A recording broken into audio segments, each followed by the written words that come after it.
Alright guys, I'm gonna start making a video for chapter 6 here. We're gonna skip through this introductions. I'm gonna briefly talk about the introduction to chapter 6 in 6.1 note here. So pretty much what we have so far is the probability distribution of discrete variable.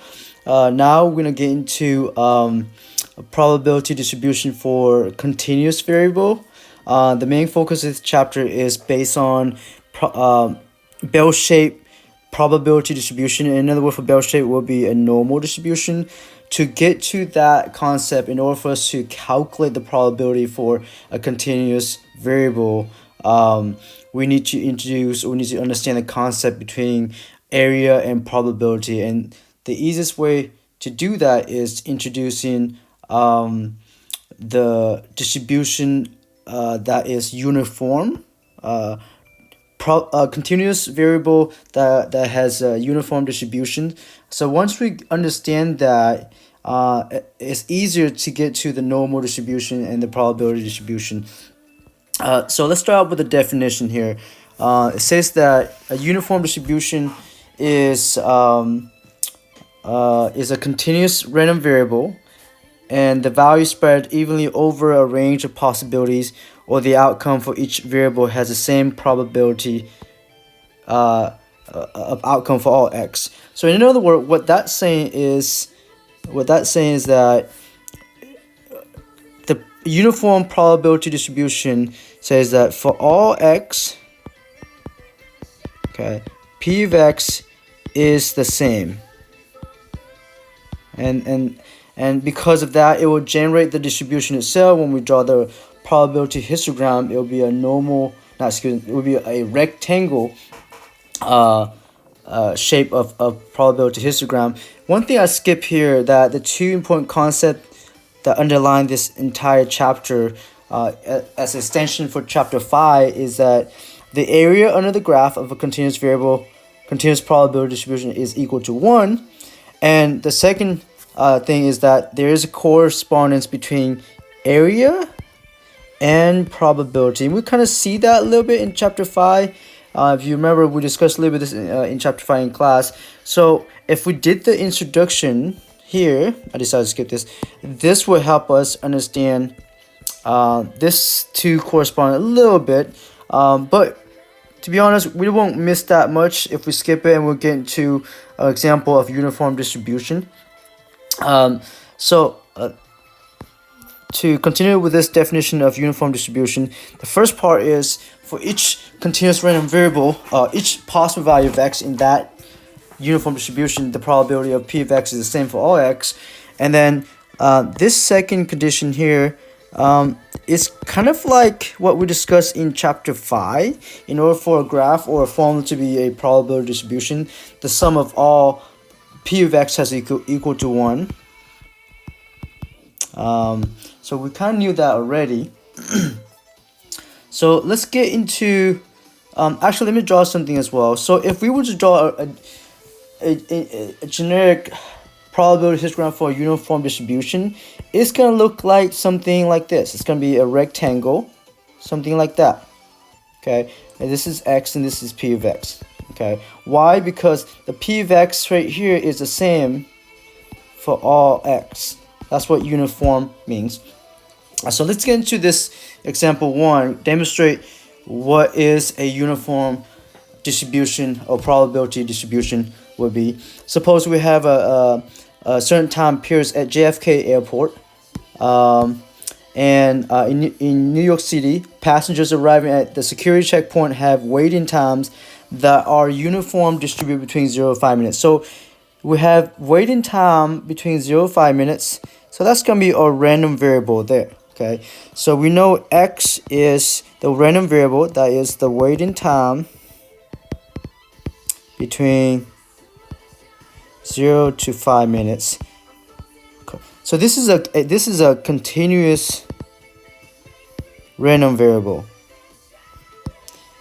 What do I mean by that? That means, for example, x can be, let's say a person can be waiting 3.425 minutes, any value, right? And another thing we give it an example is that the waiting time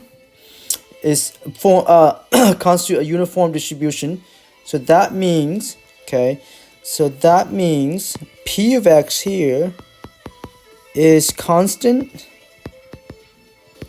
and the same for all x. Okay. All right. So knowing that, in order for us to draw this uniform probability histogram, we know it's gonna be a rectangle. Okay. Let's see what this looks like. Suppose we draw a rectangle. Okay. So we draw this rectangle. Okay. And x is going to be in the x-axis, or y is going to be p of x in the y-axis. The waiting time is going to go from 0, 1, 2, 3, 4, 5. 1, 2, 3, 4, 5. Let's say that's 5 there. Okay. 1 minute, 2 minute, 3, 4, 5. And then p of x here is going to be the same for all of these possible values of x. For instance, if I have a person waiting time would be, let's say, we're using 3.425 minutes, so that's around here. So let's suppose that's x. Okay. Then p of x would be here. Right, that's probably 4.25. Or if I have another person that had this waiting time here, p of x would be over here. Or whatever that is. So it's going to be constant for all the possible value of x from 0 to 5 minutes. Okay. We do know this here. We do know that this entire area, the probability, the sum of p of x for all x is 1. So we do know that. So we know that the sum of p of x is equal to 1 for all x between 0 to 5 minutes. Okay. Well, to do that, to figure out what is that probability for anyone to have waiting time between 0 and 5 minutes, we need to know this height here.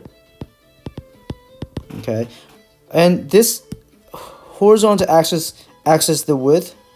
So to find this area, we know that area equal to 1. So we know 1 is equal to, sorry, I should not use yellow.